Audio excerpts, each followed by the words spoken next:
You know the moment. You're deep in a heavy set. The bar is moving, you're focused, it's working. And then something shifts. The weight doubles on you. Your muscles stop doing what you're telling them to do. The rep dies somewhere in the middle and no amount of effort brings it back. That wall is not random and it's not about willpower. It has a precise biological explanation, and understanding it changes how you think about training, recovery, and what creatine actually does. At the start of a maximal effort, a heavy squat, a sprint, a throw, your muscle fibers immediately begin burning ATP at an enormous rate. ATP is the only direct fuel for muscle contraction, and the supply your cells hold in preformed reserves lasts about 2 to 3 seconds. After that, your body turns to its fastest regeneration system, phosphocreatine. Phosphocreatine, creatine bonded to a phosphate group, donates that phosphate to spent ADP molecules, regenerating them into usable ATP in milliseconds. This is a clean system. No oxygen required, no lactate produced, nearly instantaneous. But the reservoir is finite. As your set progresses past the early reps, the phosphocreatine supply begins to drop. Your muscles compensate by leaning more heavily on glycolysis, the breakdown of glucose for energy. Glycolysis is slower and produces lactate and hydrogen ions as byproducts, which is the burning, acidic sensation that builds through a hard set.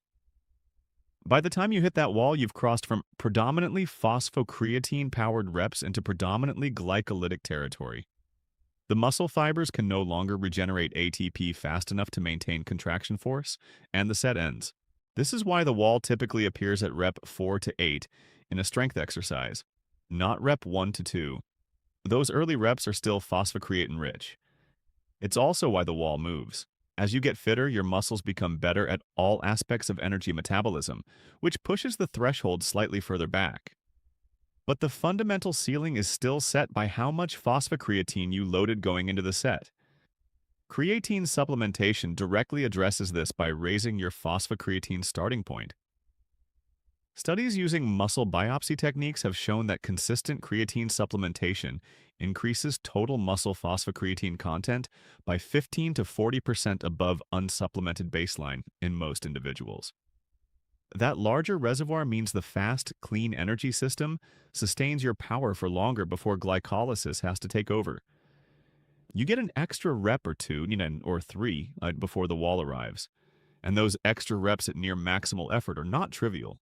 They represent a meaningfully higher training stimulus for muscle fibers that only adapt when pushed close to their limit. Across hundreds of sets over weeks and months, those extra reps compound into a substantially different total training volume. And a different physique. The inter-set recovery benefit is at least as important as the within-set benefit, and it's less often talked about. After you rack the bar, your body immediately begins resynthesizing phosphocreatine from free creatine and ATP.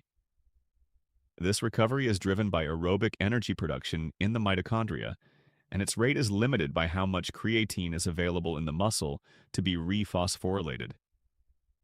With higher creatine stores, your phosphocreatine rebounds faster between sets. With faster rebound, your second set begins with a more fully charged reservoir than it would have without supplementation. For athletes in sports with repeated sprint or explosive demands, football, basketball, badminton, MMA, tennis, this inter-bout recovery advantage accumulates across an entire match, not just a training session. The practical application is specific to exercise type. Creatine extends the phosphocreatine system, which is the energy pathway that dominates the first 8 to 12 seconds of maximal effort. If your training is primarily in that window, heavy compound lifts, short sprint intervals, explosive movements, plyometrics, creatine's benefit is direct and substantial. If your training is predominantly long, moderate-intensity aerobic work, the phosphocreatine system isn't the rate limiter for your performance, and creatine's direct impact is smaller. This doesn't mean creatine has no value for endurance athletes. There are secondary benefits through training volume and recovery, but the primary mechanism is most relevant to intensity, not duration. Once saturation is reached and training is consistently hard, What used to be your wall starts to feel like the middle of a set. Next, how your body manufactures creatine in the first place, and why it can never fully substitute for supplementation.